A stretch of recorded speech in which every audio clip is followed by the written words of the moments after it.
And it has to go through legal proceedings, so they put an ad in the notice in the legal section. How many of us read the legal section in the paper? Nobody knew about it. Nobody knew about it. None of the African American, the awakened African American brothers knew what's going on. But there are Indian-run newspaper in this country, and one of them carried an article. They were joyous. Oh, we're going to have a name after Gandhi, that too an African American street. They didn't know I'm going to read that paper. I read the paper. I called right away our brothers and sisters in Atlanta. And I want to give credit to those brothers and sisters because they did work hard. Brother John Trimble, his wife Tandai, and sister Sharon Davis. These three people got to work.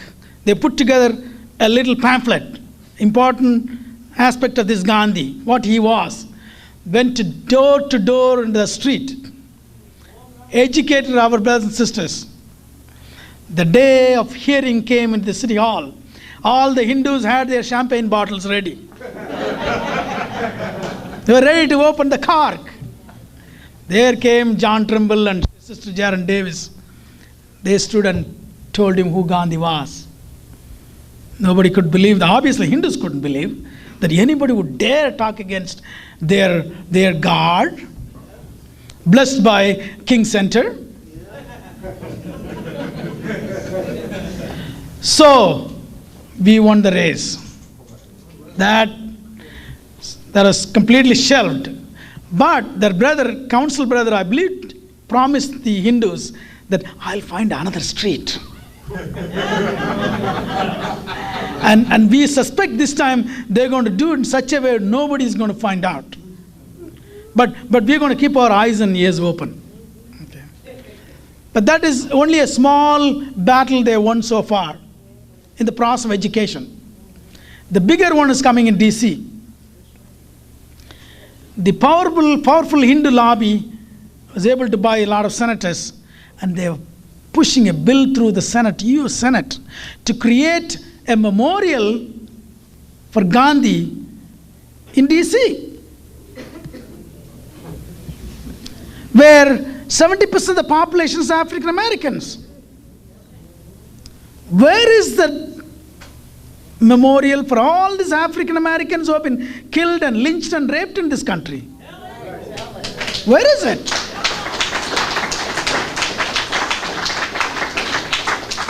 There is a memorial for Holocaust.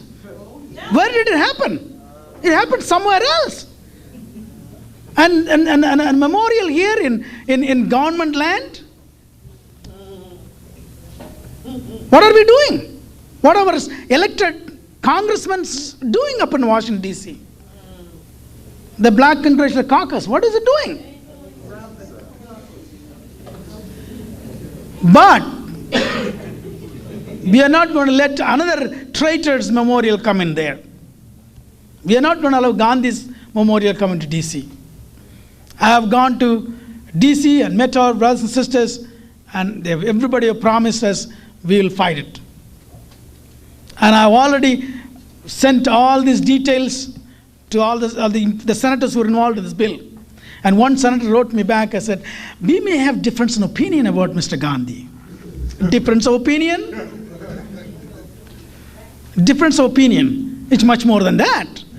200 million people being persecuted is difference of opinion for him, because it doesn't exist race. It does not affect his race.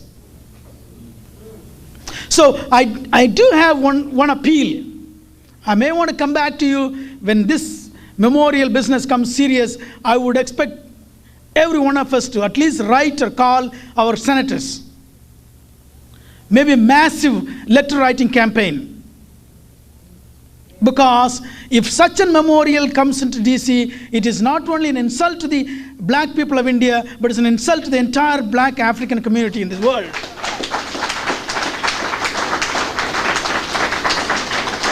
They have been running over us too long. They have been running over too long.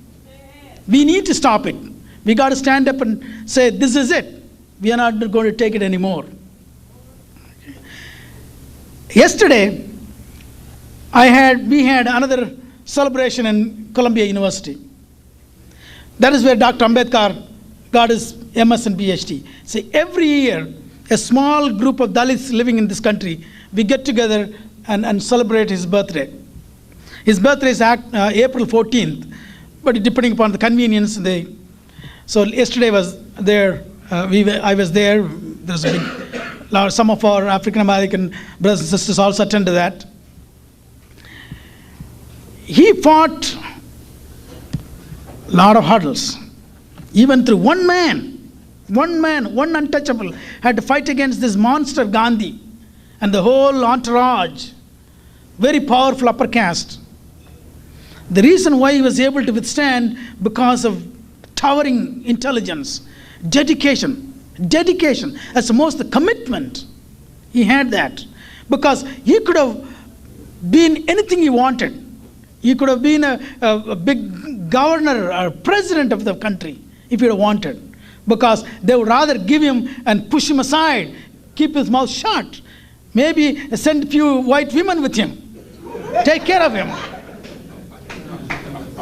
That is the tactics they use, you know that, right?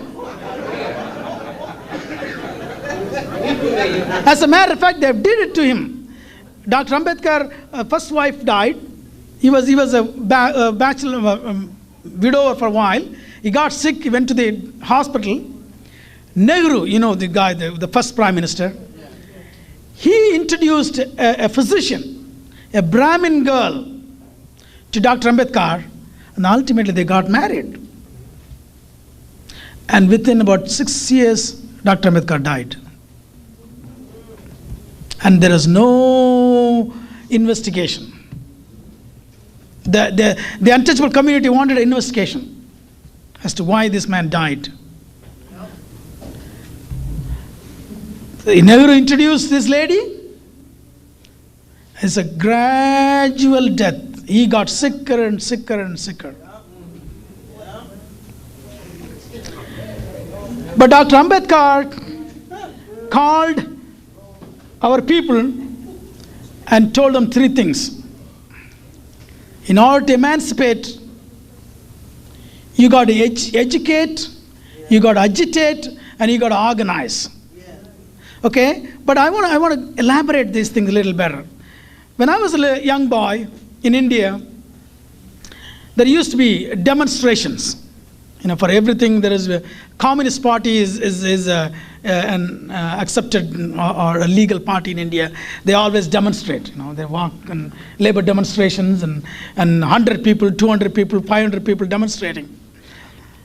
I assumed that as an agitation. You know, demonstration to me, I thought it was an agitation. And you can agitate when you have a whole bunch of people. So I thought that there is an organization. So you need to organize in order to agitate. But Dr. Ambedkar said, educate and then agitate, he said. I said, what is this? I don't understand. You know why I didn't understand? Because I didn't get my proper education. I had a bachelor's degree in engineering at that time. I thought to myself, man, I'm an educated man. No, I wasn't educated. As I said earlier, I was just illiterate. Education comes within. You don't have to go to college to get educated.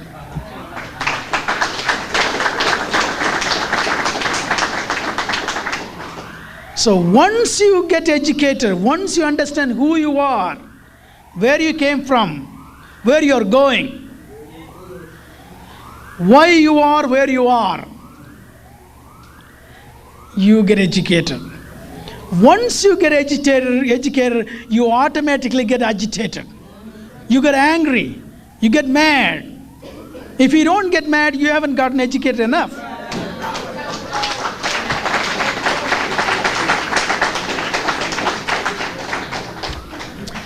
So once you are agitated, we become together. That is the organization. Without that, there is no organization. So this is the important lesson Dr. Ambedkar told our people. And I think that applies to everybody, particularly the African American community.